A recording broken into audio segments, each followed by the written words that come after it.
আসসালামু আলাইকুম প্রিয় দর্শক, অন্য মঞ্চের আলাপচারিতায় আপনাদের সকলকে স্বাগত জানাচ্ছি।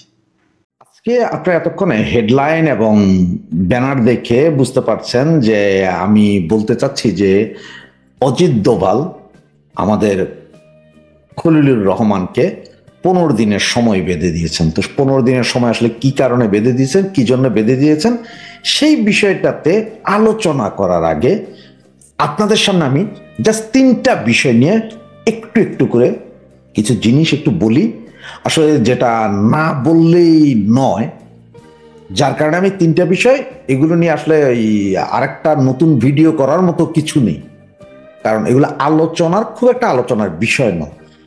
তাই আমি এই ভিডিওটার মধ্যে প্রথমে 2 মিনিটের ভিতরে আপনাদের ছোট ছোট করে 3টা বিষয় আপনাদের একটু বলে দিচ্ছি। এরপর আমরা আসছি সেই 15 দিনের সময়টা কি, কোথায়, কিভাবে পেলাম। যারা সাবস্ক্রাইব করেননি এখনো, প্লিজ একটু সাবস্ক্রাইব করুন এবং অন্যকে উৎসাহিত করুন। তার প্রথম কথা সেটা হচ্ছে যে সারা বাংলাদেশে এখনো শেখ হাসিনার বিচার, ফাঁসি ফাঁসি ফাঁসি, এইটা নিয়ে ব্যাপক উৎপাত, এখনো কথাবার্তা চলছে। এরপর আপনার এই আমাদের এনসিপির নেতা তিনি বলেছেন, খলিল সাহেব আপনি আপনার বিমানের পাশের সিটে বসাইয়া শেখ হাসিনা লয়ে এসেন, আমরা এখানে ফাঁসি দিব না, এই ধরনের কথাবার্তাও বলতেছেন। এখন আমার মতে আমরা যারা আওয়ামী লীগ করি বা আমরা যারা বঙ্গবন্ধু লীগ করি, শেখ হাসিনা লীগ করি, তারা এই ফাঁসির রায় এইটা যে হবে এটা আমরা সবাই জানতাম। কারণ আমরা সবাই এটাও জানতাম যে এই বিচারে এই কোর্ট কোনোদিন কইব না যে শেখ হাসিনাকে বেকসুর খালাস দেওয়া হইলে ওনাকে ক্ষমতা ফিরিয়ে দেওয়া হইলে, এই কথা তো বলবে না, যে এটা বিশ্বাস ছিল আমাদের সবার, না ফাঁসির রায় হবে এটা আমরা জানতাম। এবং ফাঁসির রায়, তবে একটা জিনিস অবাক হয়েছে আমি, সেটা কি জানেন, যে ফাঁসির রায়টা এইভাবে দেওয়াতে একটা অবাক হয়েছে। আমি কি মনে করছিলাম আপনাদের একটু বলি ভাই, মাইন্ড করেন না, আমি ভাবছিলাম যে তারা একটা ফাঁসির রায় দিবে যে শেখ হাসিনাকে ফাঁসি দেওয়া হইল, তবে ওনার ফাঁসিটা হইতে হবে শাহবাগের মোড়ে, সেইখানে ওনাকে ফাঁসি দেওয়া হবে, এরপরে ওনার শরীরের কাপড় চোপড় খুলিয়া, সমস্ত বস্ত্র খুলিয়ে সেইটা নিয়ে আমরা টুপি টাপা পইরা একটা মিছিল করব এই কাপড় দেখাইয়া, এবং সেই দেহটা দেখাইয়া আমরা নারকীয় একটা মিছিল করব, এর কাছে আল্লাহর কাছে শুকরিয়া আদায় করব, নামাজ পড়ব বাইতুল মোকাররমের সামনে, এরকম রায় দিবে বলে মনে করছিলাম। ওইটা দেয় নাই, এর জন্যই মানে আমি খুব একটা হইতে পারিনি যে এটা কি রায় দিলেন, নর্মাল একটা রায় দিলেন আপনারা, তো তারপরও দিয়েছেন ওনারা। এখন আমার কথা হচ্ছে যে বাংলাদেশ সরকারের যদি ক্ষমতা থাকে তো আমারই ধরে নিয়ে যায় দেখাক, সে তো শেখ হাসিনা। আরে শেখ হাসিনা তো বহু দূর কি বাধে, তাদের হেডাম বা ক্ষমতা থাকলে আমার এটা ওই যে বিশেষজ্ঞ একটা পশম ছিঁড়া নিয়ে দেখা, যে আমার এই দেশ থেকে একটা পশম ছিঁড়া নিয়ে দেখাইছে, তারা শেখ হাসিনা। সুতরাং এই বিষয়টা নিয়ে আর, এই বিচার নিয়ে আর কথা কব না, জাহান নামে যা তোরা, আরো এরকম 2000 ফাঁসি দে, কোনো কিচ্ছু করতে পারবি না, এটা লোমও ছিটতে পারবি না। এটা হচ্ছে প্রথম কথা। আর দ্বিতীয় বিষয় যেটা, সেটা হচ্ছে যে আপনার এই যে আজকের যুগান্তর যারা পড়েছেন, জাস্ট আজকের যুগান্তর যারা পড়েছেন তারা হয়তো জানেন, এটা রিপোর্ট হয়েছে যে আবার সে একই কথা, রিফাইন্ড আওয়ামী লীগ। তো এইবার দেখাইছেন কাদেরকে রিফাইন্ড আওয়ামী লীগ? শিরিন শারমিন চৌধুরী, যিনি আমাদের স্পিকার, ওনাকে আসলে অনেকদিন কেউ জানেও না, তবে আমরা যতটুকু জানি ওনাকে সেনাবাহিনীর নিরাপত্তা হেফাজতে রেখেছেন, কারণ হচ্ছে যে পরবর্তী সংসদ হইলে সংসদ সদস্যদের তো পড়াইতে হবে, শপথ তো নয়, তবে এই জন্য নাকি ওনাকে সেনা ক্যাম্পে রেখেছেন অথবা সরকার কোনো জায়গায় রেখেছেন, সেটা জানি না, আসলে সঠিক জানি না, সেই জন্য বলতেও পারছি না। তো এখন বলা হচ্ছে যে আজকের যুগান্তর যে শিরিন শারমিন চৌধুরী আসতে পারেন, অথবা আইবি রহমান আসতে পারেন, অথবা সাবের হোসেন। গত মাস 1.5 মাস আগে সাবের হোসেন চৌধুরী নিয়ে একটা কথা হয়েছিল, কিন্তু সাবের হোসেন চৌধুরী নিজেও বলছেন যে আমি শেখ হাসিনা বিহীন অন্য কিছু চাই না, এখানে হবে না। আর আইবি রহমান তো বর্তমানে ভিতরেই আছেন, সুতরাং এটা কি? শিরিন শারমিনের কথা কেউ জানেই না গত 14 মাসে উনি কোথায় আছেন, সুতরাং কিভাবে কি? তো আমার কাছে যতটুকু ইনফরমেশন আছে, দেখেন ইনফরমেশনটা মিলাইতে পারেন কিনা। আপনাদের মনে আছে যে শেখ হাসিনা যখন স্বদেশ প্রত্যাবর্তন হলো প্রথমবার, বাংলাদেশে ফেরত আসলো সেই 81 সালে, তখন মোটামুটি সবাই একরকম ছিল। এরপরে আপনার 87-88 দিকে যায়া আওয়ামী লীগ, এই আব্দুর রাজ্জাক গ্রুপ, ওনারা একটা ডিভাইডেশনে গেলেন। তখন সেখানে অনেক চেষ্টা করছে দলটারে ভাইয়েন না এক জায়গায় রাখে। আর এই আব্দুর রাজ্জাক গ্রুপ কারা তো জানেন, বাকশাল। এরা 91 ইলেকশনে আওয়ামী লীগ হারার পেছনে বাকশালীটা কাজ করছে। আর এই বাকশালী গ্রুপটা কারণে তখন আওয়ামী লীগ বিভিন্ন আসনে হারছে। যেন আমি নিজেই বলতে পারি, যেমন চট্টগ্রাম 9 আসন হারছিলেন এক বাকশালীর কারণে, 8 আসন হারছিলেন আরেক বাকশালীর কারণে। এরপরেও সারা বাংলাদেশে এটা হয়েছিল। এরপরে যখন আপনার 90-এর পরে যখন আবার পুরো বাকশাল আওয়ামী লীগে মিশে গেল, মানে বাকশাল গ্রুপটা মিশে গেল, তৎকালীন সময় জাতীয় ছাত্রলীগ, বাকশাল জাতীয় ছাত্রলীগ, হয়তো জাতীয় ছাত্রলীগ বললে অনেকে বুঝবেন, বাকশাল বলতে সবাই বুঝেন। এরা মিশে যাওয়ার পরও কিন্তু এদের ভিতরের কিছু লোকের ওই জিনিসটা রয়ে গেছে, কোনটা, আমরা বাকশালী, আমরা জাতীয় ছাত্রলীগ, আমরা সব বলবো, শেখ হাসিনা বলবো না। এই গ্রুপটা কিন্তু কাজ করছে দীর্ঘদিন, প্রায় এরা 2000 পরবর্তীতে এরা খুব সক্রিয় ছিল। মানে ওই বাকশাল মিশে যাওয়ার পরে, পুরো মিশে যাওয়ার পরও আওয়ামী লীগের সাথে এই গ্রুপটা ছিল। এবং এই গ্রুপটা গত 17 বছরও ছিল, বহাল তবিয়তে বিভিন্ন ব্যবসা বাণিজ্য ধান্দা পানি করছে। এবং এখনো আপনারা দেখে রেখেন, এখনো এরা বহাল তবিয়তে আছে, এদের কোনো ক্ষতি নেই। এরা এনসিপির বিভিন্ন সমন্বয়কদের সাথে ব্যবসা বাণিজ্য চালায় যাচ্ছেন। এরা আপনার বাংলাদেশ থেকে দুবাই যাচ্ছেন, কেউ কেউ আমেরিকা যাচ্ছেন, সৌদি আরব যাচ্ছেন, সেখান থেকে আবার বিমানবন্দরে দিয়ে আসছেন যাচ্ছেন। এদের কিন্তু কেউ একটা পশমও ছিল না, মানে এরা সবকিছু আছে। এরা যাচ্ছেন আসছেন, এরা ওই করছেন, সব কিছু ব্যবসা বাণিজ্য করছে, ওদের সব চলে। এদেরকে মানে এরা আওয়ামী লীগ না, তাহলে এরা কারা? এরা সেই বাকশাল। এই গ্রুপটা অলরেডি 6 জন ব্যক্তি ঢাকা এবং চট্টগ্রাম মিলে কলকাতায় গেছিল যে একটু কথাবার্তা বলবে আপার সাথে। সেখান থেকে ওদের কথা বলার চান্স দেয়নি, যার কারণে তারা ব্যর্থ মনোরথে ফিরে এসেছেন। এবং এই গ্রুপটাই দেখবেন সবসময়, এই গ্রুপটা আওয়ামী লীগের ভেতরেও আছে, ছাত্রলীগে আছে, যুবলীগে আছে, মহিলা লীগে আছে, মানে সব জায়গায় আছে।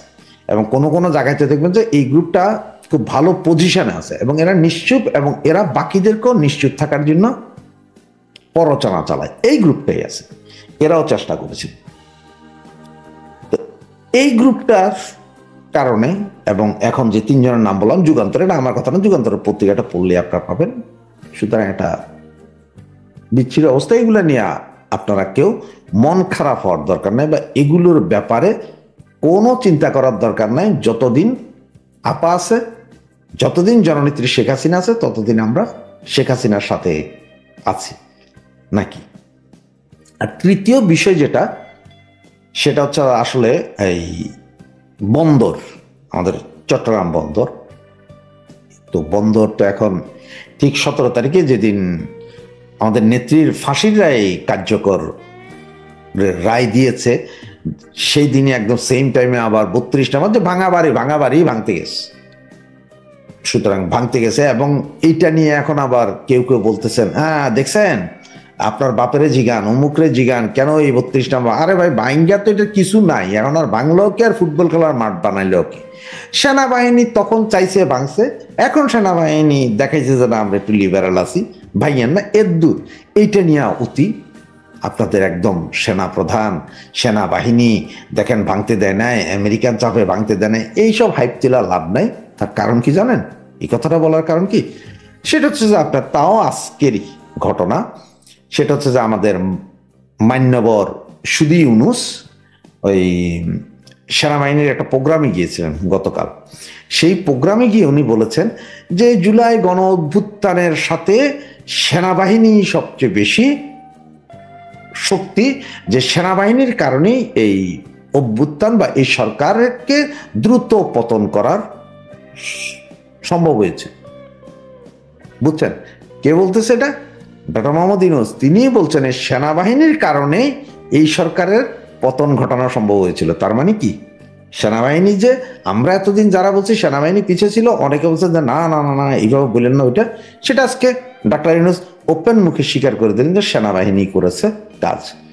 তো এই ছিল তিনটা। তো এখন আসা যাক সেই আপনার 15 দিনের কি বিষয়।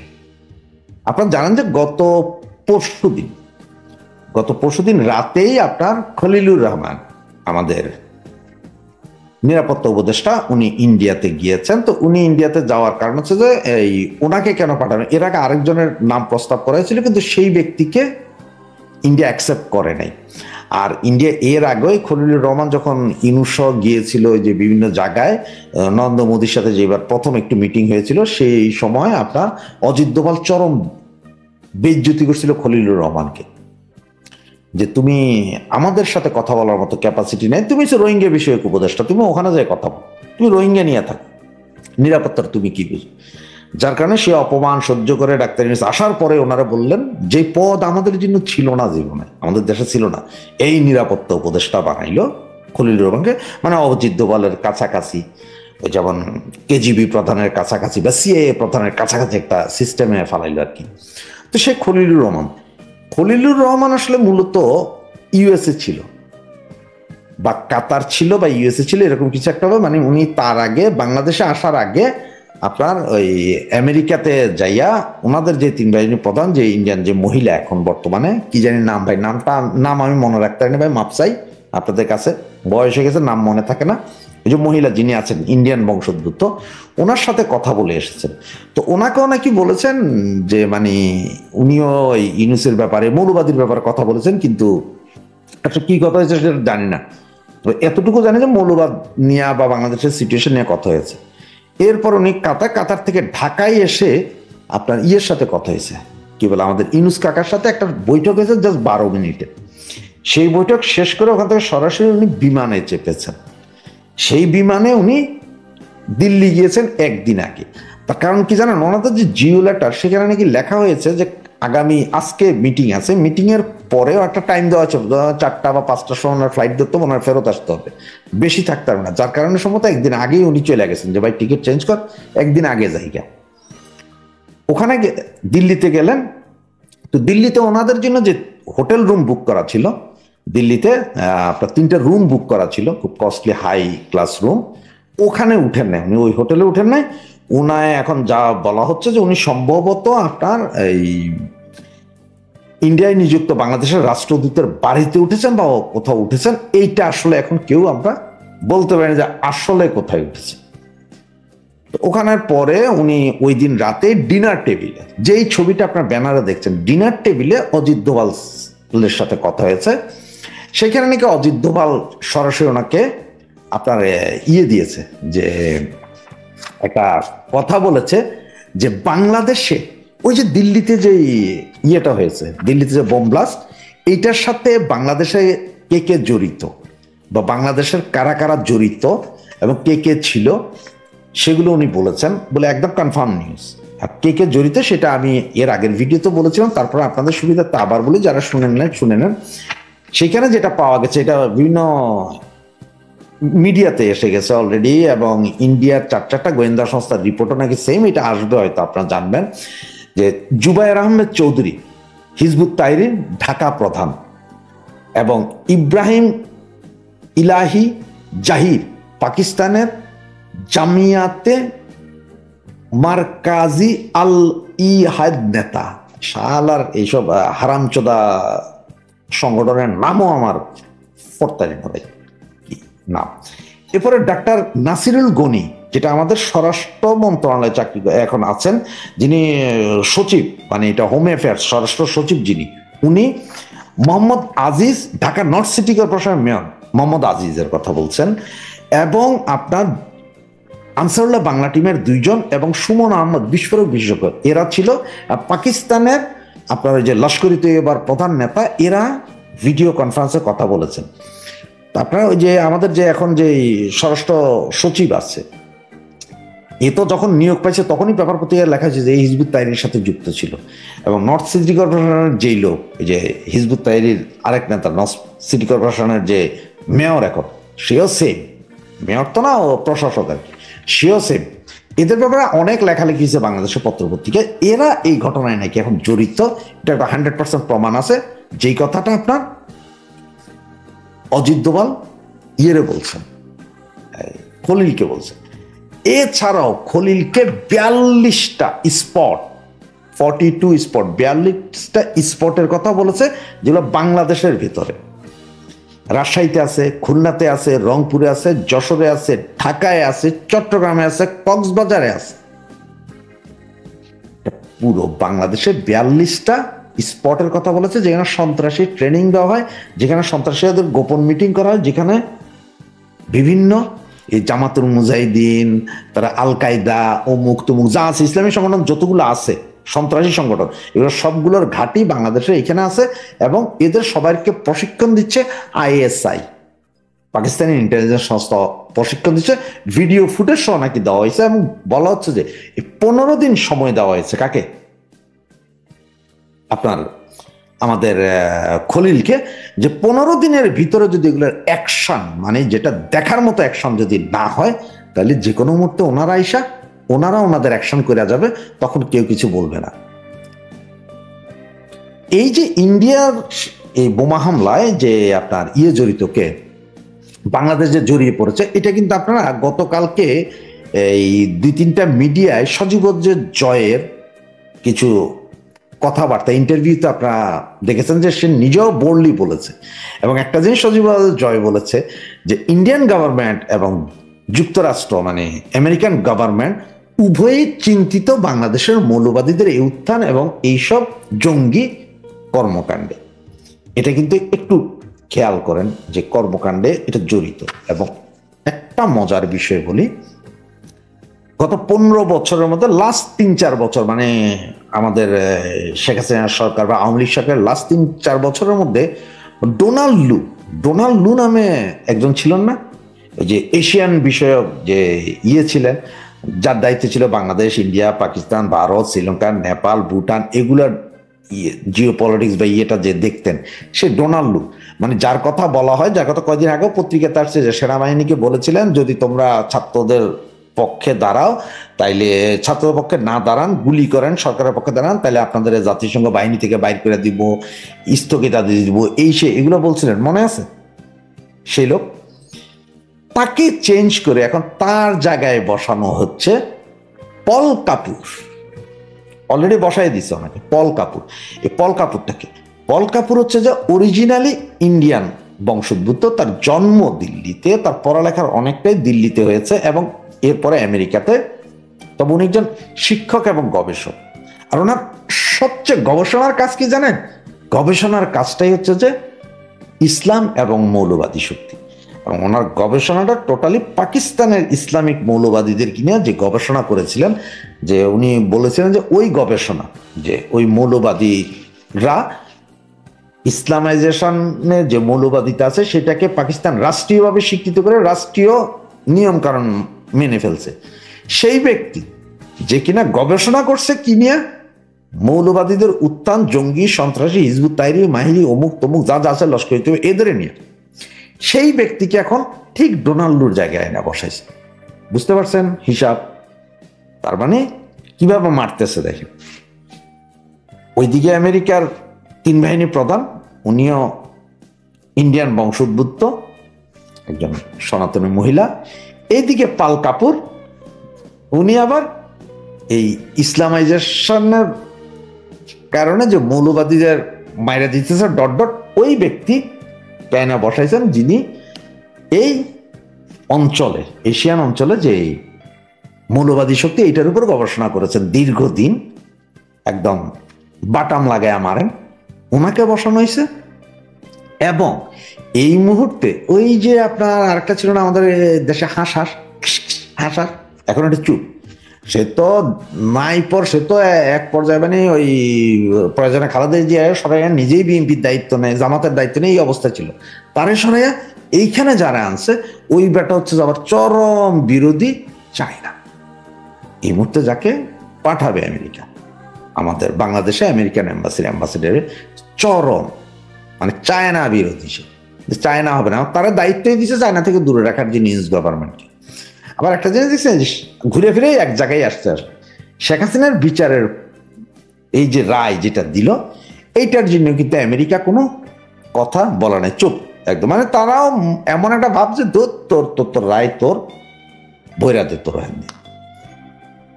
আবার আমেরিকান বিভিন্ন যে সংস্থাগুলো আছে, মানবাধিকার সংস্থা, ওরা ঠিকই সবাই চিল্লাইতেছে। যেমন আজকে অলরেডি ইউরোপিয়ান ইউনিয়নের 5 দেশের যে সংস্থা আছে, মানে ইউরোপিয়ান ইউনিয়ন চলেই এদের উপরে, এরা আজকে বিবৃতি দিয়ে বসছে।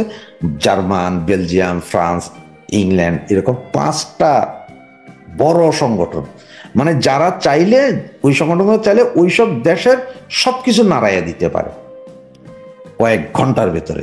এই সংগঠনগুলো বিবৃতি যে এটা পুরোপুরি ফাউল। সুতরাং এই বিচার কার্য নিয়ে আর কথা বলবো না। এবং আপনি এখন বুঝছেন যে 15 দিনের সময়, সেই কথায় আবার আসে, সেই 15 দিনের সময় হচ্ছে এই 42টা বেজ ভাঙিয়ে দিতে হবে।